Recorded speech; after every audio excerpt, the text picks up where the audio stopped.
your energetic reading for Saturday, April 16th. And today the moon moves into Virgo. We have an Earth trine and we have a mutable T-square. But more importantly, what I tuned into, which was significant, was Chiron's roll in today. Now,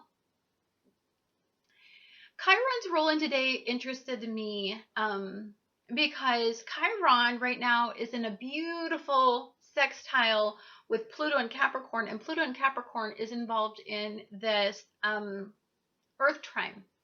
So I believe for those that are really aligned with ego, you are starting to feel very secure, grounded, and ending in a new beginning, are releasing you and moving you forward to build a positive karmic outcome. I believe what's being released in this energy is this pull of negativity on the past. We're not attaching any significant value or limitation to that anymore. It's not taking away our power anymore to reflect. When we start to have energy that drops us into the retrograde energy, what can often happen is that we start to really face some of the consequences of some of the decisions that we've made. And I believe that in this energy, I feel that some of you feel very stable, and I feel like some of you are very confident about some of the big decisions that you've made. I believe that some of you feel that there's a release of the cycle that you've been in. And I believe that even though you're not exactly where you want to be, there's a sense of thankfulness, I think, and of gratitude, I guess would be the appropriate word for it.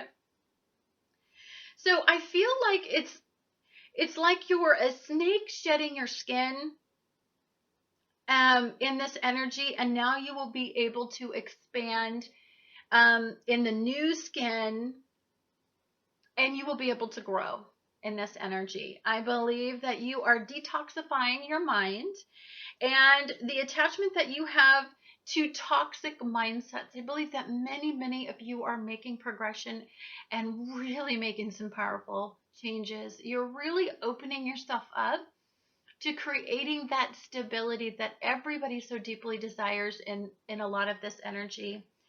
I believe that you are a hopeful dreamer in this energy, a visionary, and I believe that so many of you are really absolutely relaxed about the future.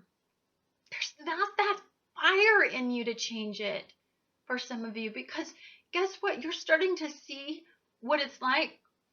One of the things I value more than anything, and I didn't always used to, was I didn't used to value time.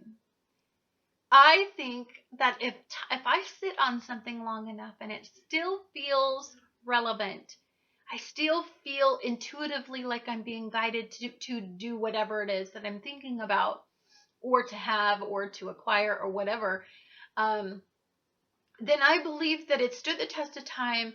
That's very Saturn based, very Mars based in Sagittarius. Anything that stands the test of time, I think it's a good decision still, because I believe that I've allowed the energy to throw up an obstacle or to limit me in some way, or to maybe discourage me in some way, to where it'd be like, okay, this, that immediate need I don't really need it. Most of the time I talk myself out of just about every impulsive purchase now, or every impulsive mindset, by just giving it time. That's what getting old does to you. It gives you wisdom to just stop being so impulsive. I believe for many of us, I feel like we're like that snake with that new skin. Some of us may still have some itchy, some of us may be just breaking that skin, but there is that feeling of I'm shedding the old skin, but I'm still breaking through. So if you've ever watched snakes, they get really itchy and they itch their skin off on rocks and stuff because it is itchy, and they want to just get that new skin exposed and get rid of the old. So I believe some of us are caught in that mutable T-square stuff. But I believe for many of us, we're caught in this trine, this Earth trine, where we're really honestly just embracing the fact that we're in some new skin right now. We have a new sense of identity. We have a new sense of self. We're defining our identity. We're seeing what we're made of. We're seeing our strengths and weaknesses. We're patient. We're resilient, but we're in reflective state as well. And there's no sense of haste for some of us. And I believe that that is such a priceless mindset, let me tell you, because I've lived in the other way, and it's just such a immature thought process, and it never, never, never pays off in the long run. Negative vibrations. Some of you may be holding on to the past, or some of you just flat refuse to let go of belief systems that no longer serve you. Rituals, habits.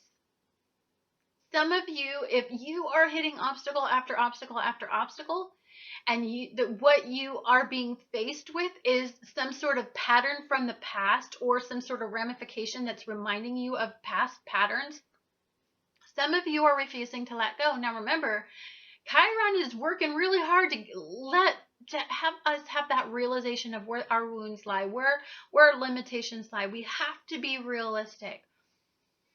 For some of you who have beat addiction and you are, you're on the upside of it, you will always be addicted. The real wound is you're addicted for the rest of your life. Now, the realization is you can live a whole sober life after that, but you have to be mindful of that limitation. So you alter your lifestyle to meet the fact that there is a limitation in it. For some of you, you can't be around anything that tempts you. For some of you, that means that you have to never drink again. For some of you, that means, well, I can have a beer, but I can't have hard alcohol. Whatever it is. Some of you who shop, like for instance, they have a shopping addiction. You can't go hang out at the mall and tempt yourself. You can't go online and tempt yourself at those places. You've got to find something else constructive to do that fills your time with what you used to fill your time doing something negative with. So I believe that some of you just can't stop doing it. You haven't been humbled enough. The realization is that you have not let go of something in your past where there's an imbalance. A habit, a ritual, poor coping method, a rigid belief system, an outdated perspective for some of you, limitation, obsessive tendencies, or a self-indulgent mindset may be what some of you deeply, deeply are trying to release in this energy. When we're caught in energy like this, and there's this much spirit working in this week and throughout this entire rest of this month and all the way through next month, we have the most gorgeous May energy, such a blessing of harmonious energy. Trines are blessings. They're a curse too, because we don't have enough motivation, but I love that we have, at the same time we have these self-indulgent trines, we have this lovely mutable T-square to give us enough opposition to make the most out of these trines. I love that next month we have a kite all throughout the month, and then we have a mutable T-square at the same time. So there is never not enough momentum to change our lives for the better. Earth trines are all about creating something that will stand the test of time. It's like planting a sycamore tree. They just last forever. If they grow and they flourish, and if they're in the right soil initially, they will last lifetimes, human lifetimes. So you have to understand what we're doing here. We're not talking about immediate wants anymore, even though we feel indulgent like that in this energy. What it is asking us to deeply identify what it is about our personality that attaches to any sort of significant, any sort of value to things. It doesn't matter if they're tangible or intangible. We are really getting some clarity. And even if some of that clarity comes in the midst of confusion, when you are then clear is when the revelation happens. But I think what's really important is, it's so cute, like when you go to put in a fan, like say you want to go put a fan in a room, and you go to put the fan in, and you're like, okay, that there's something about the wattage, you can't put that kind of fan in your ceiling. So then you've got to think about rewiring the outlet, or you've got to rewire your entire, what's that box called? Utility box. Or then by the time you're done, you've dissected the whole room, you're redoing the entire room. One little tiny idea can turn into a project that could last for months and months and months. And that's where we're at. Our ideas, our immediate wants and needs, these things that we identify with right now are going to turn into these massive projects that really generate some beautiful results something that can last the test of time, something. Many of us, when we were at that Pluto-Uranus square, what's being re-emphasized by the squaring now is longevity.